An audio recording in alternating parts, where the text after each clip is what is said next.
السلام عليكم ورحمة الله وبركاته. الحمد لله رب العالمين والعاقبة للمتقين، والصلاة والسلام على أشرف الأنبياء والمرسلين نبينا محمد وعلى آله وصحبه أجمعين ومن تبعهم بإحسان إلى يوم الدين، أما بعد. وقال النبي صلى الله عليه وسلم: هلاك أمتي في الكتاب واللبن. قالوا يا رسول الله ما الكتاب واللبن؟ قال: يتعلمون القرآن فيتأولونه على غير ما أنزل الله عز وجل، ويحبون اللبن فيدعون الجماعات والجمعة ويبدون. رواہ احمد۔ ابھی آپ کے سامنے مسند احمد کی ایک روایت پڑھی گئی ہے۔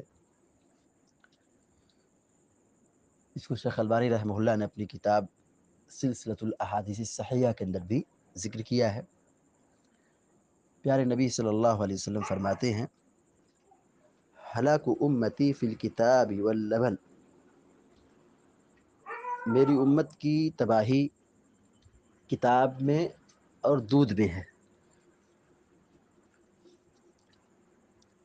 جب یہ بات آپ صلی اللہ علیہ وسلم نے بیان فرمائی تو صحابہ اکرام نے اس کا مطلب پوچھا۔ قالوا یا رسول اللہ ما الکتاب واللبن، کہا صحابہ اکرام نے اللہ کے رسول صلی اللہ علیہ وسلم، دودھ اور کتاب کیا ہے کہ جس کی وجہ سے امت کی ہلاکت ہے؟ پیارے نبی علیہ السلام نے فرمایا: یتعلمون القرآن فیتأولونہ علی غیر ما انزل اللہ عز وجل۔ کہا کتاب کی وجہ سے ہلاکت، اس کا مطلب یہ ہے کہ کچھ لوگ قرآن کو سیکھیں گے، قرآن کا معنی جانیں گے، لیکن اس کی تفسیر غلط بیان کریں گے، اس طرح نہیں بیان کریں گے جو اللہ کی مراد ہے، جو شریعت کی مراد ہے، بلکہ وہ دوسرے معنی میں، غلط معنی میں اس آیت کی تفسیر بیان کریں گے۔ تو اب یہ جب اللہ تعالیٰ کے کلام کے ساتھ کھلواڑ کریں گے، کتاب اللہ کی غلط تفسیر بیان کریں گے، اللہ کی مراد پر پردہ ڈالیں گے، غلط تفسیر لوگوں میں عام کریں گے، تو ظاہر ہے اس سے عذاب آئے گا، اس سے ہلاکت ہوگی۔ اور پھر لوگ اس غلط فکر کی وجہ سے، غلط تفسیر کی وجہ سے، غلط معنی بیان کرنے کی وجہ سے لوگوں کے درمیان گمراہی اور بدعقیدگی پھیلے گی۔ وہ ایک عالم ہے جو برا عالم ہے، بدعتی عالم ہے، وہ قرآن کی الٹی سیدھی تفسیر بیان کر رہا ہے، تو اب ظاہر جو اس کی تفسیر کو سنے گا اس کو فالو کرے، تو جس کی وجہ سے لوگوں کے درمیان گمراہی ہوگی، بدعقیدگی ہوگی، تو یہ تباہی کا سبب بنے گی۔ اس کے بعد پیارے نبی علیہ السلام فرماتے: وَيُحِبُّونَ اللَّبَنَ، کہا دودھ کی وجہ سے ہلاکت ہوگی، تو اس کا مطلب یہ کہ وَيُحِبُّونَ اللَّبَنَ، کہ لوگ دودھ کے رسیا ہو جائیں گے، دودھ سے محبت کریں گے۔ فَيَدْعُونَ الْجَمَاعَاتِ وَالْجُمُعَ وَيَبْدُونَ، دیکھیں کھانے پینے کی چیزوں سے محبت کرنا، اس کے پیچھے پڑنا کوئی غلط نہیں، یہ انسان کی ضرورت ہے، کھانا اور پینا انسان کی ضرورت ہے، لیکن جب آدمی کے مزاج میں اور اس کی سوچ میں بس وہی کھانا اور پینا، کھانا اور پینا اس کا مقصد بن جائے، اور اسی کھانے اور پینے کے چکر میں بالکل دین سے دور ہو جائے، تو یقیناً تباہی کا ذریعہ ہے۔ کہا دودھ سے لوگ محبت کریں گے، اور دودھ کے چکر میں لوگ جماعت کو اور جمعہ کو چھوڑ دیں گے، اور پھر اسی جانور کے پیچھے لگ جائیں گے، اس کی وجہ سے تباہی ہوگی۔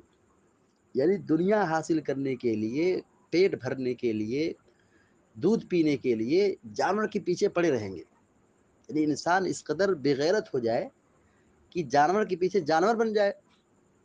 اب اسے نہ نماز کی فکر ہے، نہ جماعت کی فکر ہے، نہ مسجد کی فکر ہے، نہ دین کی فکر ہے، بس وہ جانور کے پیچھے پڑا ہوا ہے، جانور کے پیچھے پڑا ہوا ہے، بس جانور چرا رہا ہے، جانور کے پیچھے کام کر رہا ہے، دنیا کما رہا ہے، پیٹ بھر رہا ہے، مال کما رہا ہے۔ تو یہ یقیناً تباہی کا یہ سبب ہے۔ تو دو ایسی چیزیں ہیں جس کا پہلا تعلق دینیات سے ہے، عقائد سے ہے، کہ وہ اللہ تعالیٰ کی کتاب کی غلط تفسیر بیان کرے، اس کی وجہ سے تباہی ہوگی۔ دوسرا جس کا تعلق مال سے ہے، دنیا سے ہے، یہ دنیا کمانا، کھانا پینا منع نہیں ہے، آدمی کمائے، مال کمائے، دنیا حاصل کرے، کھائے، اچھا کھائے اور اچھی خوراک لے، یہ منع نہیں ہے، لیکن اس دنیا کی لذت کو، کھانے اور پینے کی چیز کو حاصل کرنے کے چکر میں آدمی جمعہ چھوڑ دے، جمعہ کا خطبہ چھوڑ دے، مسجد چھوڑ دے، جماعت چھوڑ دے، نماز چھوڑ دے، جانور کے پیچھے بالکل جانور بن جائے، تو یقیناً بہت بڑے خطرے کی گھنٹی، بہت بڑے نقصان اور خسارے کا باعث ہے۔ اللہ تعالیٰ نے یہ فرمایا قرآن کریم کے اندر، ان الانسان لفی خسر، یقیناً سارے انسان خسارے میں ہیں۔ تو کون خسارے میں ہے؟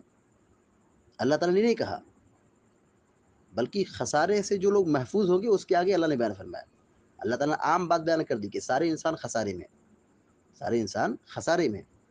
پھر اس کے بعد اللہ تعالیٰ نے ان لوگوں کو الگ کیا جن کے اندر یہ چار قسم کی کوالٹی ہے، الا الذین آمنوا وعملوا الصالحات، کا جو ایمان لائے اور عمل صالح کیے، ایمان لائے، عمل صالح کیے، وتواصوا بالحق وتواصوا بالصبر، وتواصوا بالصبر، حق کی اور صبر کی وصیت کی۔ تو یہ چار چیز پر عمل کریں گے تو ہلاکت سے بچیں گے، اور اگر چار چیزیں چھوٹ گئی یا ایک چھوٹ گئی تو تباہی مسلم ہے، ہلاکت اور بربادی اور خسارہ یقینی ہے۔ تو اس حدیث میں یہ پیغام دیا گیا ہے کہ اللہ کی کتاب کی غلط تفسیر بیان کرنا بہت بڑی گمراہی ہے، بہت بڑا خسارہ ہے، نقصان ہے، اس میں اس کا بھی نقصان ہے اور اس کے جو فالورز ہوں گے ان کا بھی نقصان ہوگا۔ دوسری جو نصیحت ہے وہ یہ کہ آدمی دنیا کی چیزوں کے اور کھانے اور پینے کے چکر میں اس قدر مصروف نہ ہو جائے، اس قدر رسیہ نہ ہو جائے کہ اس کھانے اور پینے کے چکر میں آدمی جماعت کو چھوڑ دے، دین کو چھوڑ دے، شریعت کو چھوڑ دے، جمعہ چھوڑ دے، خطبہ چھوڑ دے اور دین سے دور ہو جائے، تو یہ یقین بہت بڑی محرومی کی بات ہے۔ اللہ تعالیٰ سے دعا ہے کہ اللہ تعالیٰ آپ سب کو نیک عمل کی توفیق عطا فرمائے، آمین یا رب العالمین، وصلی اللہ علی نبینا محمد وسلم تسلیما کثیرا، والسلام علیکم ورحمۃ اللہ وبرکاتہ۔